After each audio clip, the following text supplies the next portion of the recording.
What's up, guys? Today we're going to be breaking down Waffles' highly anticipated Tinder profile. I'm going to show you guys what he gets right and what he gets wrong so that you can learn from his mistakes.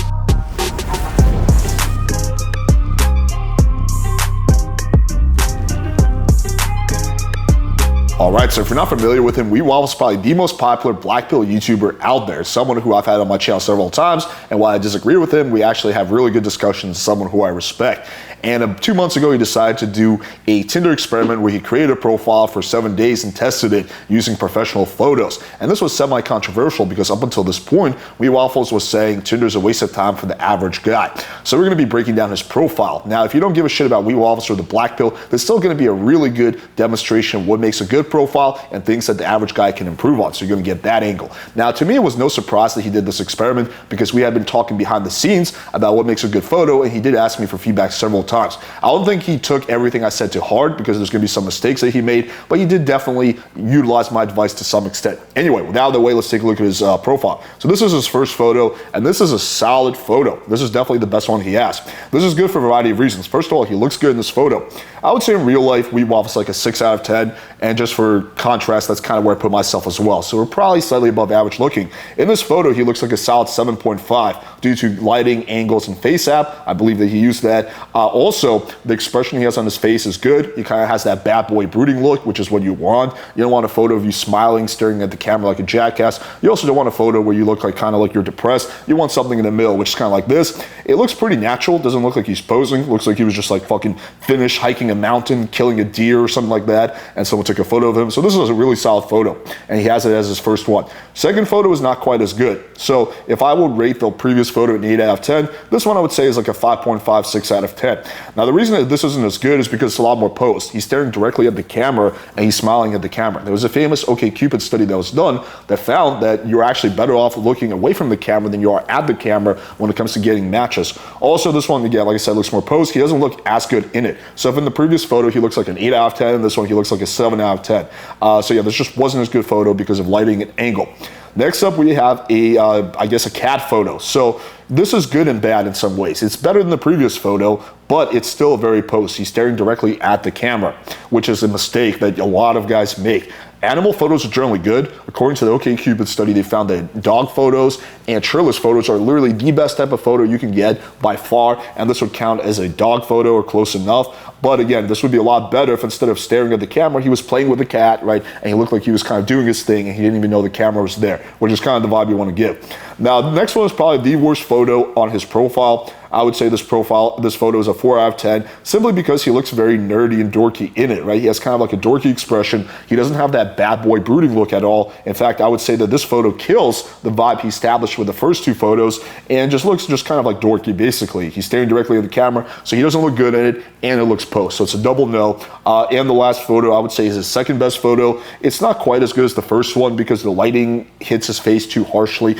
but it's pretty good. He has that bad boy brooding look. He's looking away from the camera. So this is kind of the kind of photos that you want to have.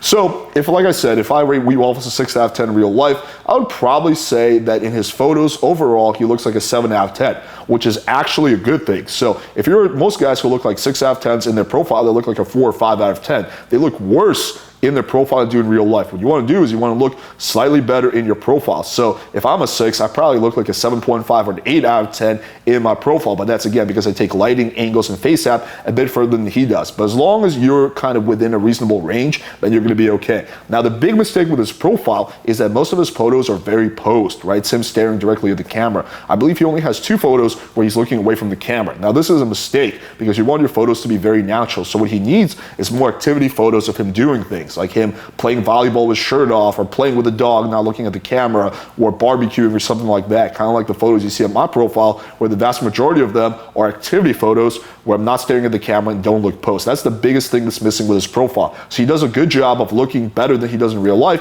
but he does a bad job of looking natural in his photos. And trust me, that is extremely, extremely important. And here's also his bio. So this is also something that I would say could use massive amounts of improvement. It says UOB Athletics Outdoors Digital Production Director.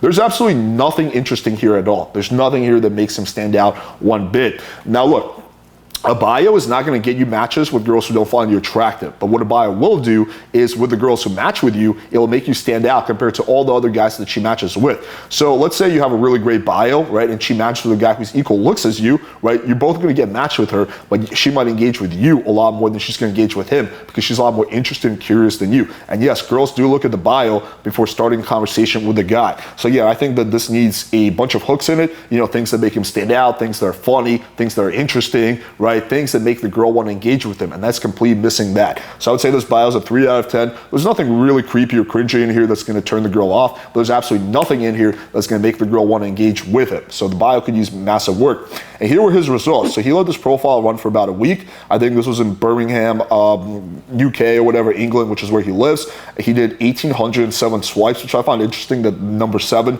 Out of those, he swiped right on 725 girls, which means he found something like 30-40% of the girls attractive.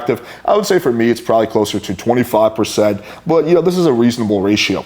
And then out of those 725 girls he swiped right on, he got 98 matches. So something like 15% match rate, which is actually not bad. Like, this is not a bad ratio at all. I would say that, you know, for a guy who's not a Giga Chad, 20% maybe like the very best that you can strive for. And I think that if he had more natural looking photos, right, and kind of took the advice I previously gave, then you probably could have hit 20%, but still 15% is not bad.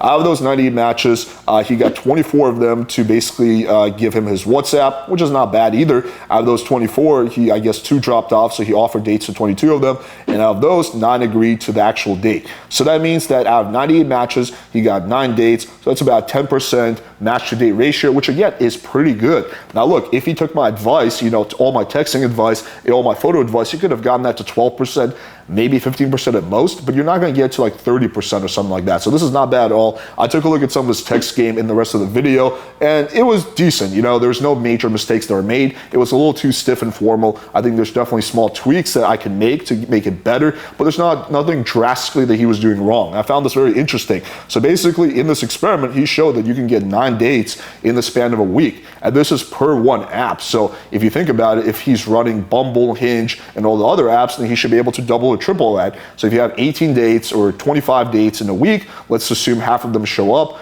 you get more girls than you know what to do with, right? Pretty good. And he's, again, a slightly above average looking guy, right? So this is something that a lot of guys can copy. But the biggest thing that he did here is he had professional quality looking photos. Again, they weren't perfect, as I mentioned, but they were pretty good, better than what most guys are doing. And this is the part I found really interesting, and that's how his community reacted to this. So take a look at this comment. This is one of the top comments. 10 months ago, he made a video about how Tinder is terrible for average guys when he gets sponsored by Tinder photographer. The service, however, now becomes good. Okay, so yes, when you get professional photos, you will get much better results. So I've had this countless times, clients say, oh, I don't think Tinder works for me. I don't think it works in my city. I think I'm too ugly. I think I'm too Indian, blah, blah. Then they get really good quality photos and their perspective completely changes because they go from being unnoticeable to girls to actually being noticeable. So yes, absolutely, when you get a good photographer, and funny enough, in this case, it was Justin Harder, you get a really good photographer, take really good photos of you, you will get drastically better results, and your opinion on Tinder may totally change. And I think that his community is kind of disappointing, I guess, they're so critical of that, when for me personally, I respect the fact that he's willing to change his opinion a lot more than someone who just sticks by their opinion no matter what evidence they're shown. You should be willing to change your opinions and your ideas based on new evidence, which is something that he did here. Here's another one. I'd be careful with the professional photos. This could end up wasting a bunch of time since the girl was disappointed in real life. I had friends give me a couple 7 professional photos, and this increased my amount of dates by a decent amount, but my closing rates decreased too. More dates were stale, didn't want to meet again, etc. compared to when I had my basic photos. So be careful not to end up wasting your time. I saw a variation of this comment over and over and over again in the comment section. And this is pure black pill nonsense, okay? Unless you're completely catfishing the girl, like using photos of something completely different, or it's photos of you 15, 20 years ago, nothing is gonna happen. Like I said, I probably take my, exaggeration of my photos further than he does. I've never had this issue. I've never had a girl be like, oh my God, you look like a point and a half better in your photos than you do in real life. Girls don't give a shit. As long as you're close enough to your photo and you give them good emotional experience, you have a good game. So eventually say for this guy and the other people who are complaining about that, the issue is that they simply felt, basically apprehensive about going on the date because they were worried they're going to, turn the girl off. And it was their own limiting belief that they had that self-sabotaged them, preventing them from actually having good outcome. It wasn't the actual fact that they were using professional photos. It was just the fact that they were so self-conscious about it. So again, this is just pure black pill cope. But anyway, overall, I think this profile is decent. It is above average, and that's why he was able to get above average results. All right, hopefully you guys found this video valuable. And if you're enjoying this types of breakdown, show us some love by smashing the like button, hit subscribe, click the bell for notification, and share this video with a few friends because it's probably the biggest thing that you can do to help us grow in the algorithm. Also, if you want more information about what makes a good Tinder photo, click here or check out a brand new PWF Clips channel here. Thank you guys for watching. Until next time.